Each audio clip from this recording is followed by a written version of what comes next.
Chapter number 2 ભાગીદારીના વાર્ષિક હિસાબો દાખલા નંબર 8। અહીંયા આપણને દાખલા નંબર 8 ની અંદર એક માહિતી આ પ્રમાણે આપેલી છે કે બ્રહ્મા અને વિષ્ણુ 3:2 ના પ્રમાણમાં નફો નુકસાન વહેંચતા ભાગીદારો છે। 31/3/2017 ના રોજનું કાચું સરવૈયું અને હવાલા પરથી વાર્ષિક હિસાબો તૈયાર કરો।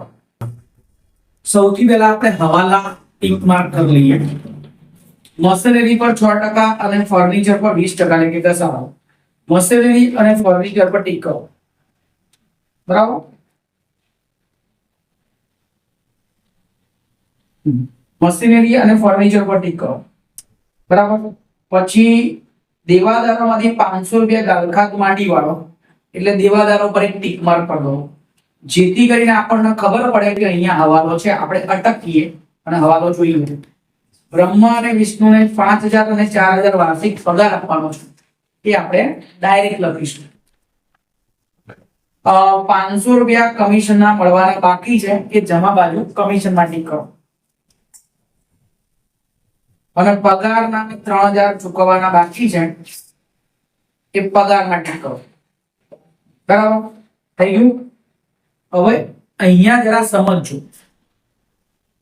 જ્યારે પણ આપણે વાર્ષિક હિસાબોના દાખલા ગણતા હોઈએ ત્યારે થોડી ઘણી બાબતો આપણે ધ્યાનમાં રાખવી જોઈએ।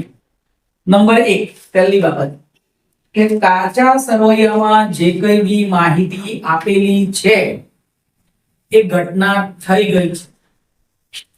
ધારો કે પગાર છે તો ચૂકવાઈ ગયો છે, કમિશન મળવાનું છે તો મળી ગયું છે, અને હવાલામાં જે માહિતી છે એ ચૂકવવાનું બાકી છે અથવા તો મળવાનું બાકી છે। કાચા સરવૈયામાં છે મતલબ આપી દીધું છે કાં તો લઈ લીધું છે, હવાલામાં છે મતલબ ચૂકવવાનું બાકી છે કાં તો મળવાનું બાકી છે। ક્લિયર, બરાબર। અચ્છા, કાચા સરવૈયામાં જે કંઈ બી માહિતી આપેલી હોય, બીજી બાબત, કાચા સરવૈયામાં જે કંઈ બી માહિતી આપેલી હોય એની માત્ર એક જ અસર આપવાની। કેટલી અસર? જેમ કે પગાર, તો તમારે ખાલી એટલું જ ગોતવાનું છે કે પગાર હું ક્યાં લખું, નફા નુકસાન ખાતામાં, ફાળવણી ખાતામાં, મૂડી ખાતામાં કે પાકા સરવૈયામાં। કોઈ બી એક જગ્યાએ એક જ એન્ટ્રી થશે। કાચા સરવૈયામાં જે કંઈ બી માહિતી હશે એની કેટલી એન્ટ્રી આવશે? 1। કેટલી એન્ટ્રી આવશે? 1। વધારામાં કાચા સરવૈયામાં જે ઉધાર હશે એ ઉધાર થશે, જે જમા હશે એ જમા જ લખાશે। ઉધારને જમા બાજુ નહીં લખાય, જમાને ઉધાર બાજુ નહીં લખાય, બરાબર। પગાર છે તો પગાર ઉધાર છે તો કેનો લખવો એ જ જોવાનું છે, બરાબર। પણ લખાશે તો ક્યાં? ઉધાર હશે। અને એ કેવી રીતે ખબર પડશે કે ક્યાં લખવાનું છે? એના માટે તમારે વેપાર ખાતું, નફા નુકસાન ખાતું, આખું સરવૈયું, એના ફોર્મેટ તમને તૈયાર કરવા માટે આપેલા છે, તો એ ફોર્મેટ તમારે તૈયાર કરવું પડે। જેમ કે વેપાર ખાતું, વેપાર ખાતામાં ઉધાર બાજુ સૌથી પહેલા આવે શરૂનો સ્ટોક, પછી ખરીદી, એમાંથી ખરીદ પરત બાદ કરો, પછી અન્ય રીતે ગયેલો માલ બાદ કરો, પછી ખરીદીના ખર્ચા લખો, નીચે ઉત્પાદનના ખર્ચા લખો, આ બાજુ પહેલા વેચાણ લખો, વેચાણમાંથી વેચાણ પરત બાદ કરો, આખર સ્ટોક લખો। આ વેપાર ખાતું છે। નફા નુકસાન ખાતાની અંદર ઉધાર બાજુ બધા જ પ્રકારના ખર્ચા, વેચાણ વિતરણના ખર્ચા, વહીવટી ખર્ચા, નાણાકીય ખર્ચા, અન્ય કોઈ પ્રકારનું નુકસાન હોય, બરાબર, આ બધું જ ક્યાં લખાશે? નફા નુકસાન ખાતાની ઉધાર બાજુ। માત્ર ખરીદી અંગેના ખર્ચા જ વેપાર ખાતાની ઉધાર બાજુ લખાશે, એના સિવાયના બધા ખર્ચા અને બધા પ્રકારનું નુકસાન ક્યાં લખાશે? નફા નુકસાન ખાતાની ઉધાર બાજુ। જ્યારે નફા નુકસાન ખાતાની જમા બાજુ શું લખાશે? બધા જ પ્રકારની આવકો અને લાભ, બધી જ આવકો, બધા લાભ। વેપાર ખાતામાં ક્યાંય કોઈ આવક લખાતી નથી, કોઈ લાભ લખાતા નથી, બધા જ આવક ને બધા જ લાભ નફા નુકસાન ખાતાની જમા બાજુ। ફાળવણી ખાતામાં શું લખાશે? ફાળવણી ખાતામાં માત્ર ને માત્ર ભાગીદાર અંગેના જ ખર્ચા લખાશે। પગાર ભાગીદારને આપ્યો તો ફાળવણી ખાતામાં, કર્મચારીને આપ્યો તો નફા નુકસાન ખાતામાં, કમિશન ભાગીદારને આપ્યું તો ફાળવણી ખાતામાં, બીજા કોઈને આપ્યું તો નફા નુકસાન ખાતામાં. બરાબર. દલાલી મળી કોને આપી? ભાગીદારે તો ફાળવણી ખાતામાં, બીજા કોઈ આપી તો નફા નુકસાન ખાતામાં. ફાળવણી ખાતામાં માત્ર ને માત્ર શું લખવાનું છે? ભાગીદારને લગતા જ ખર્ચાને આવક, એના સિવાય કઈ લખવાનું નથી. મૂડી પર વ્યાજ કોણ ચૂકવશે? પેઢી. કોને આપશે? માટે પેઢી માટે નુકસાન, માટે ફાળવણી ખાતામાં. ઉપાડ ઉપર વ્યાજ કોણ ચૂકવશે? ભાગીદાર. કોને મળશે? પેઢીને. ભાગીદારે આપ્યું ને, માટે ફાળવણી ખાતામાં. બીજા કોઈએ ઉપાડ ઉપર વ્યાજ આપ્યું, બીજા કોઈએ વ્યાજ આવક આપી હોત તો ક્યાં લખાય? ભાગીદારોના મૂડી ખાતા, જમા બાજુ મૂડી, ઉધાર બાજુ ઉપાડ. કોઈ પણ લાભ ભાગીદારને મળે તો જમા થાય, અને ભાગીદારને જે નુકસાન થાય કે ખર્ચ થાય એ ક્યાં આવે? ઉધાર બાજુ. અને પાકું સરવૈયું, પાકા સરવૈયામાં મિલકત હોય કાં તો જે વસ્તુ લેવાની હોય, લેણું હોય, એ બધું અહીંયા. મૂડી હોય અને કોઈ દેવું હોય, ભવિષ્યમાં ચૂકવવાનું હોય, લાંબા ગાળે કે ટૂંકા ગાળે જે બી ચૂકવવાના બાકી હોય એ બધા ક્યાં આવે? મૂડી દેવા બાજુ. જનરલી વેપાર ખાતામાં આ ઉધાર આ જમા, નફા નુકસાનમાં બી આ ઉધાર ને આ જમા, આ ઉધાર આ જમા, આ ઉધાર આ જમા. નફા નુકસાન ખાતામાં ઉલટું, આ ઉધાર અને આ જમા. બરાબર. અને છેલ્લી બાબત, તમે કોઈ બી બાજુ ઉધાર લખો છો અને ઉધારમાંથી રકમ શું કરો છો? માઈનસ. ઉધાર બાજુ મેં પગાર લખ્યો અને પગારમાં શું કરું છું? માઈનસ. મતલબ ઉધારમાં શું કરું છું? માઈનસ. તેનો મતલબ મેં શું કર્યું? જમા. શું કર્યું? જમા. અને ઉધારમાં જો કોઈ રકમ પ્લસ કરું છું તો ઉધારમાં ઉધાર કરો તો શું થાય? ઉધારમાં પ્લસ કરો તો ઉધાર થાય. ઉધારમાંથી માઈનસ કરો તો જમા. ઉધારમાં પ્લસ કરો તો ઉધાર. જમામાં પ્લસ કરો તો જમા. પ્લસ કરો તો જમા જ કહેવાય. અને જમામાંથી માઈનસ કરો એનો મતલબ શું કર્યું કહેવાય? ઉધાર. જમામાંથી માઈનસ કરો તો ઉધાર. ક્લિયર? આવું તમારે ટેકનિકલી યાદ રાખવાનું રહેશે. હવે વધીએ આપણે દાખલા તરફ. સૌથી પહેલા લખીશું ભાગીદારોની મૂડી. બ્રહ્મા અને વિષ્ણુની મૂડી. બ્રહ્માની મૂડી 55,000, વિષ્ણુની મૂડી 45,000. મૂડી લખાશે ભાગીદારોના મૂડી ખાતામાં જમા બાજુ. બાકી આગળ લાવ્યા. બ્રહ્માની મૂડી લખાશે 55,000, વિષ્ણુની મૂડી લખાશે 45,000. 55,000 અને 45,000. એના પછી લખીએ ઉપાડ. બ્રહ્મા અને વિષ્ણુનો ઉપાડ 5,000 છે તો ઉપાડ લખાશે અહીંયા. ઉપાડ ખાતે બ્રહ્માનો ઉપાડ 5,000, વિષ્ણુનો ઉપાડ 5,000. અચ્છા, કોઈ હવાલા છે? ના. હવે આપણે ઉધાર બાજુનું એક આખું ટોપિક પહેલા બતાવી દઈશું. આપણે ગણવાની રીત છે. આપણે પહેલા ઉધાર સાઈડ પર કહીશું. તો હવે ઉપાડની નીચે શું છે? ભાડા પટ્ટાનું મકાન. ભાડા પટ્ટાનું મકાન. તો મકાન પોતાનું હોય, મિલકત હોય કે ભાડા પટ્ટાનું હોય, એ મિલકત જ કહેવાશે. મકાન આવે એટલે શું કહેવાશે? મિલકત. તો ભાડા પટ્ટાનું મકાન ક્યાં લખાશે? મિલકત લેણામાં. પટ્ટાનું મકાન કેટલાનું છે? 60,000.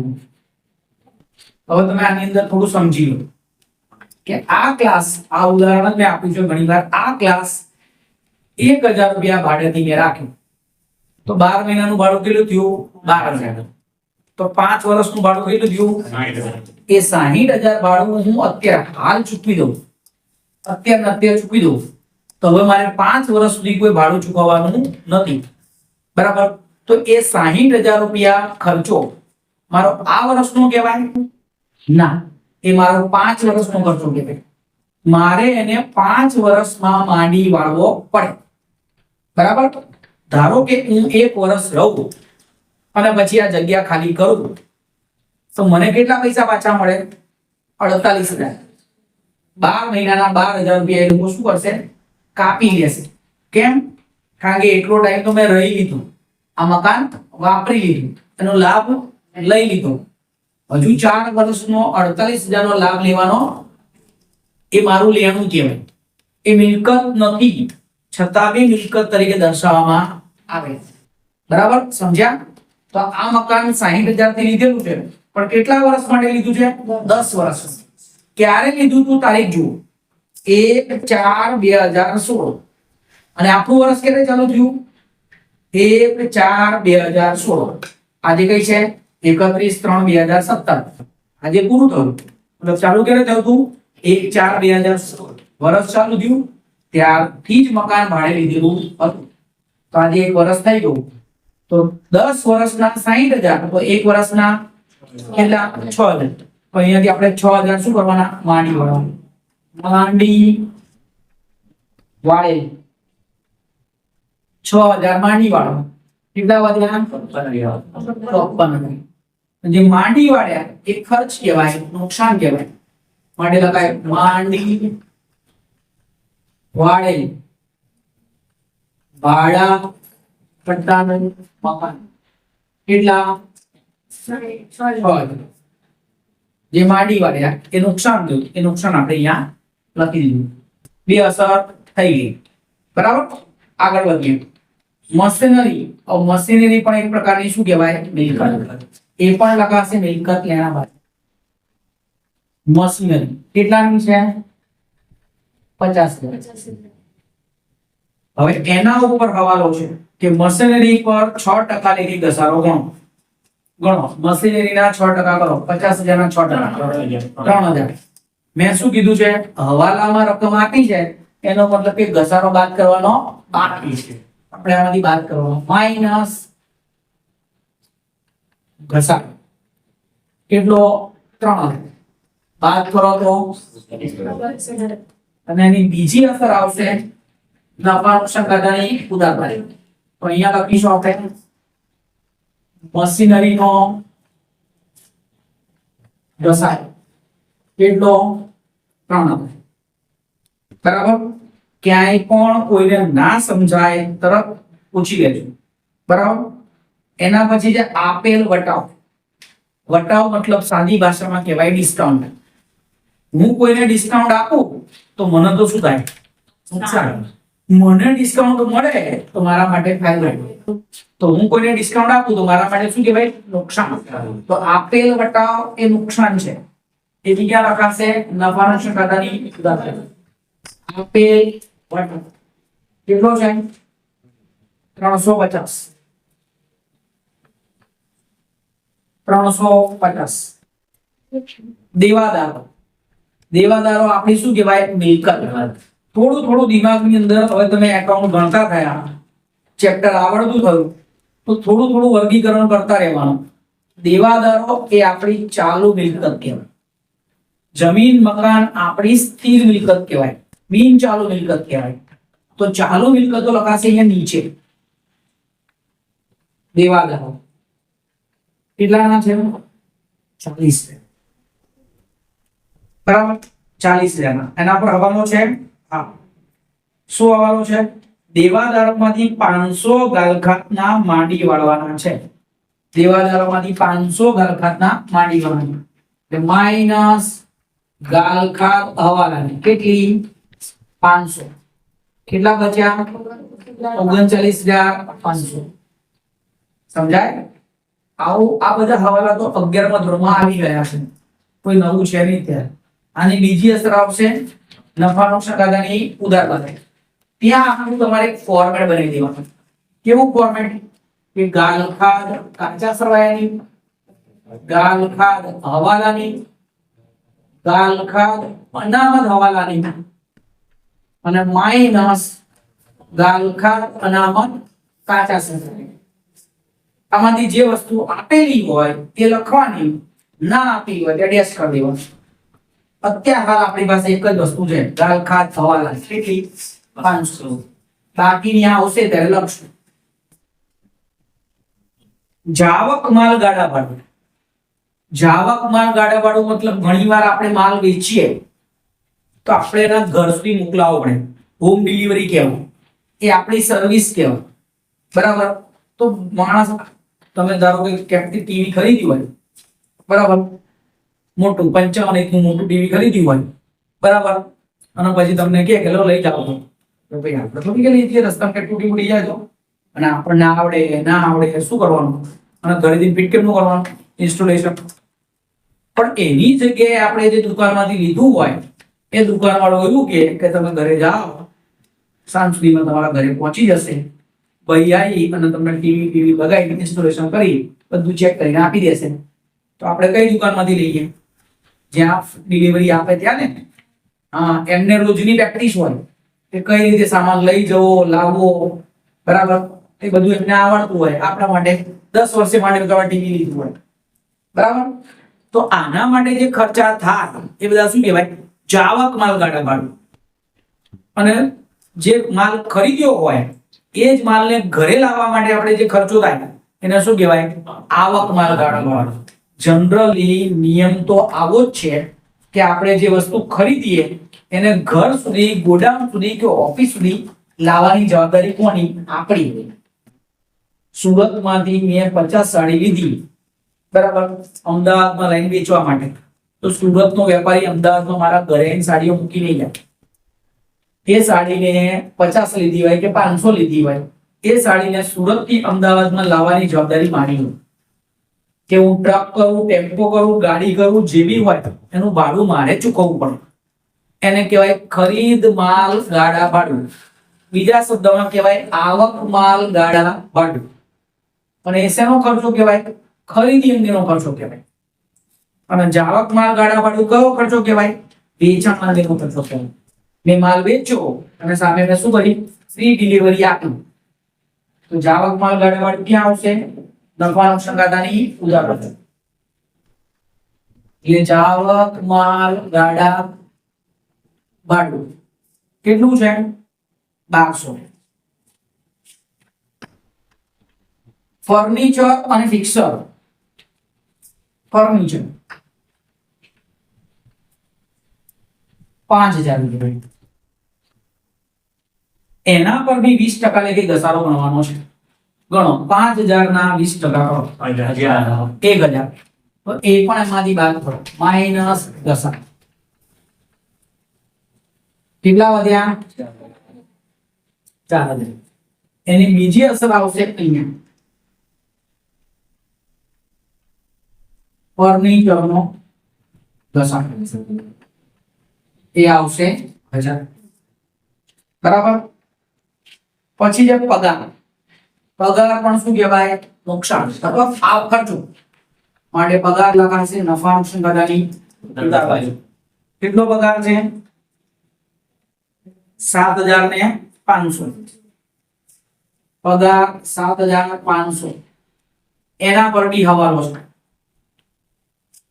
પાંચમો હવાલો 3000 પગાર ચૂકવવાનો બાકી છે હવે કેવું છે આપણે પેઢી લઈને બેઠા છીએ એટલે પગાર ચૂકવવાનો બાકી હોય તો વ્યવહારિક છે બાકી હોય તો આજે નહીં તો કાલે ચૂકવવા તો પડશે માટે એ ખર્ચો ભવિષ્યમાં થશે એટલે આપણે આ વર્ષનો ખર્ચો છે માટે આપણે ગણીને ચાલવાનો આ વર્ષમાં ચૂકવવાનો બાકી 3000 એટલે ટોટલ થશે 10500 જે ચૂકવવાનો બાકી છે એ કહેવાય દેવું ચૂકવવાનો બાકી પગાર કેટલો 3000 ગાલ ખાતો કાચા સમયની કેટલી 1200 એ લખશું આપણે ગાલ ખાત કાચા સરવારી નું ખાનું છે આપણી પાસે લેણી હુંડી હુંડીના બે પ્રકાર દેવી હુંડી અને લેણી હુંડી લેણી હુંડી કોણ લખે જેણે પૈસા લેવાના હોય દેવી હુંડી કોણ લખે જેને પૈસા ચૂકવવાના હોય લેણી હુંડી એ લેણું કહેવાય આપણી આવક કહેવાય મિલકત કહેવાય માટે લખાશે મિલકત લેણા બાજુ લેણી હુંડી કેટલાની છે 20000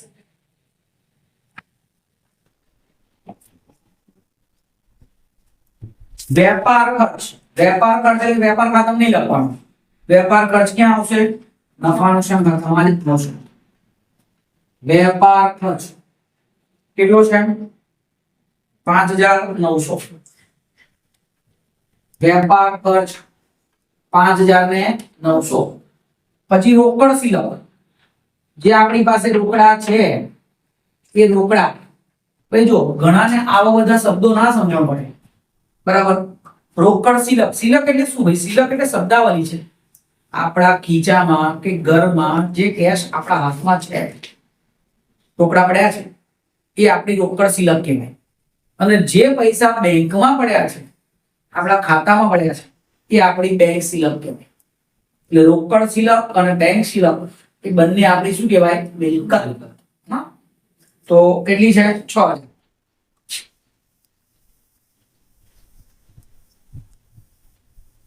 સ્ટોક 31/3/2017 નો સ્ટોક. જનરલી મેં તમને શું કીધું છે કે કાચા સમયમાં કોઈ પણ પ્રકારની તારીખ કે વધારાની માહિતી આપી હોય તો એક પ્રકારનો છૂપો હવાલો કહેવાય. પણ તમારે અહીંયા અપવાદ રાખવાનો. જ્યારે તારીખ 1/4 લખી હોય તો સમજવાનો શરૂનો સ્ટોક, અને જ્યારે તારીખ 31/3 લખી હોય તો સમજવાનો આખર સ્ટોક. એ કોઈ હવાલો નથી, ખાલી શરૂનો સ્ટોક છે કે આખરનો સ્ટોક એવું દર્શાવવા માટે લખેલું છે. બીજી વાત કે કાચા સમયમાં જ્યારે આખર સ્ટોક આપ્યો હોય તો ત્યારે એની એક જ અસર આવે, પાકા સમયમાં મિલકત લેણા બાજુ. અને હવાલામાં આખર સ્ટોક હોય ત્યારે એની બે અસર આવે, પાકા સમયમાં મિલકત લેણા બાજુ અને વેપાર ખાતાની જમા બાજુ. પણ અહીંયા તો વેપાર ખાતું છે જ નહીં, એટલે એક જ અસર આવશે, 73,000. 73,000. ઉધાર બાજુ બધું પતી ગયું. હવે આવી જઈએ જમા બાજુ. મૂડી, બ્રહ્મા અને વિષ્ણુની મૂડી લખી દીધી. હવે લખીએ બ્રહ્માની લોન. ભાગીદારે પેઢીને લોન આપી છે, માટે પેઢીના માથે શું છે? દેવું. બરાબર. માટે અહીંયા લખીશું આપણે બ્રહ્માની લોન. કેટલાની છે બ્રહ્માની લોન? 50,000. બ્રહ્મા ભાગીદાર છે. બ્રહ્મા શું છે? ભાગીદાર. હવે અહીંયા લોન ઉપર વ્યાજ ના બી લખ્યું હોય તો બી કેટલા ટકા ગણવાનું? 6%. બરાબર. આ નિયમ આપણે ભણી ચૂક્યા. આ નિયમ યાદ રાખજો. ભાગીદારે પેઢીને લોન આપી હોય અને લોનનું વ્યાજ કેટલા ટકા ના લખ્યું હોય તો કેટલા ટકા ગણવાનું? 6%. કેટલા ટકા? 6%. તો 50,000 ના કરો 6%. 3,000. ક્યાંય લોનનું વ્યાજ લખ્યું છે? ના. તો લોનનું વ્યાજ ચૂકવવાનું બાકી છે. લોનનું વ્યાજ છે. તારીખ આપી છે. ઓકે. તો લોન લીધી ક્યારે? 1/7 લીધી. તો 50,000 ના 6% કરો એટલે 3,000 થાય. તો બ્રહ્માએ લોન ક્યારે આપી? 1/7. એટલે 7મો મહિનો ગણવાનો. 7, 8, 9, 10, 11, 12, 1, 2 અને 3. કેટલા મહિના થયા? 9. 3,000 ગુણ્યા 9 ભાગ્યા 12. તો અહીંયા લોનનું વ્યાજ થશે 2,250. તો અહીંયા થશે 52,250. અને બીજી અસર આવશે નફા નુકસાન ખાતાની ઉધાર બાજુ. લોનનું વ્યાજ 2,250. બરાબર. મળે વટાવ, આપણે કોઈને વટાવ આપીએ તો નુકસાન, એમ મળે તો ફાયદો. નફા નુકસાન ખાતાની જમા કરો. કેટલું? 400. દેવાદારો મિલકત કહેવાય તો લેણદારો આપણું દેવું કહેવાય. અહીંયા લખશું આપણે લેણદારો. લેણદારો આવશે મૂડી દેવા બાજુ. કેટલા નામ છે? 25,000. પછી કમિશન. કમિશન એટલે જમા બાજુ કમિશન મતલબ મળેલ કમિશન, માટે લખીશું અહીંયા કમિશન. કમિશન કેટલું છે? 2500. 2500. હવે એના ઉપર હવાલો છે કે 500 રૂપિયા કમિશન મળવાનું બાકી છે, એટલે મળશે. એટલે ટોટલ કમિશન કેટલું થઈ જશે? 9,000. મળવાનું બાકી 500. ટોટલ થઈ જશે 3000. જે મળવાનું બાકી છે એ લેણું છે આપણું, એટલે મળવાનું બાકી કમિશન. હવાલો આવે એટલે બીજી અસર વિશે વિચારવાનું છે. કમિશન 2500 હતા એ કાચા સરવાળા હતા, એની એક અસર થઈ ગઈ. 500 કમિશન મળવાનું બાકી છે, 2500 મળ્યું છે, 500 મળશે તો કમિશન ટોટલ કેટલું થઈ ગયું? 3000. મળવાનું બાકી છે એટલે લેણું કહેવાય. લેણું ક્યાં આવે? મિલકત લેણું. પછી દેવી હુંડી. જેમ લેણી હુંડી લેણા બાજુ, દેવી હુંડી દેવા બાજુ. દેવી હુંડી કેટલાની છે? 5000.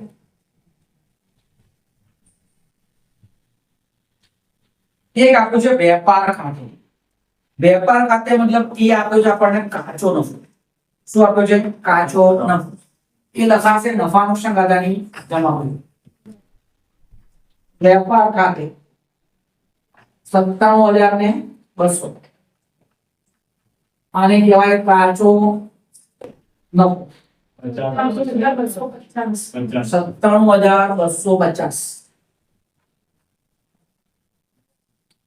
97,250. ક્લિયર? કાચું સરવાળું અહીંયા પતી ગયું.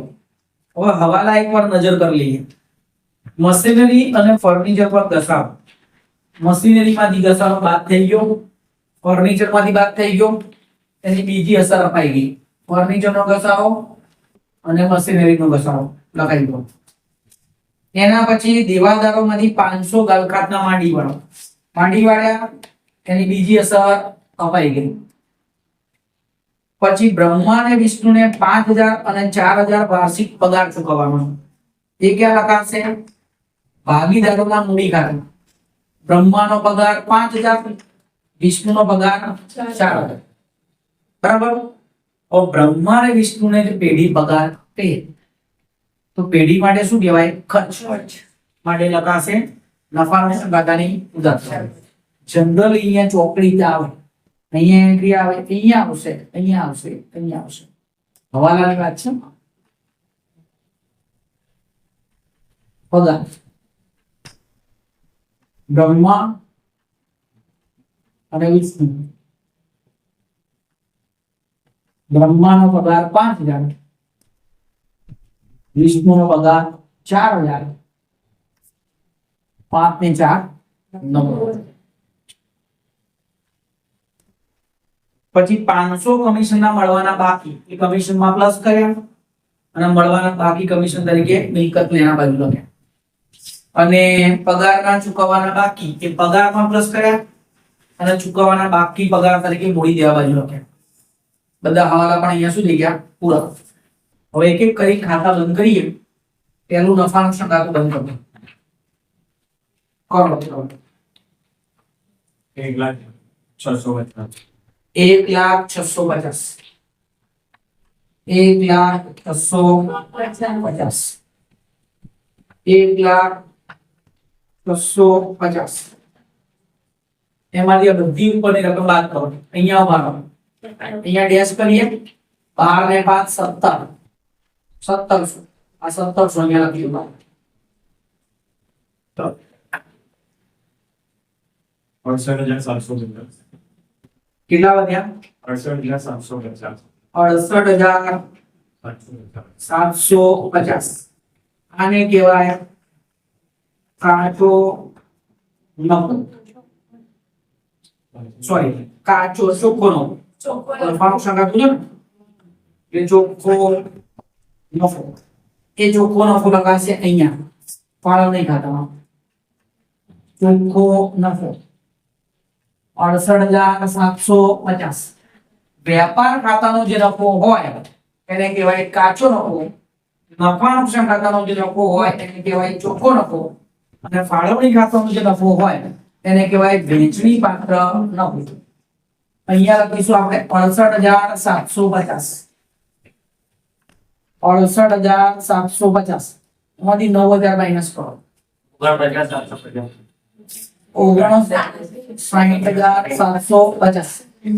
આને કહીશું વહેંચણી પાત્ર નફો, જે આપણે વહેંચી દેવાનું. બ્રહ્મા અને 20 ની વચ્ચે એમના નફા નુકસાનના પ્રમાણમાં નફા નુકસાનનું પ્રમાણ છે 3/2 59,750 ગુણ્યા 3 ભાગ્યા 5 કરો. 35,850. 35,850 બાકીનો અહીંયા 23,900. 23,900 23,900 હવે આ લખાય વહેંચણી પાત્ર નફો અહીંયા 35,850 અને 23,900 કરોડ રૂપિયા. બ્રહ્મા અને વિષ્ણુનો પ્રોડક્ટ લખો. 55,850. કઈ બાજુ બ્રહ્મા કે વિષ્ણુમાં 95,850 એ હું લખું અહીંયા 95,850 એમાંથી 5,000 માઇનસ કરો 9,850 72,900. અહીંયા થશે 72,900 72,900 72,900 એમાંથી 5 બાદ કરો 67,900 આને કહેવાય બાકી આગળ લઈ ગયો એ બ્રહ્મા અને વિષ્ણુને શું કહેવાય મૂડી એ લખીશું મૂડી અહીંયા બ્રહ્મા અને વિષ્ણુ બ્રહ્માની મૂડી 90,850 અને વિષ્ણુની મૂડી 67,900 બરોબર એનું જોડો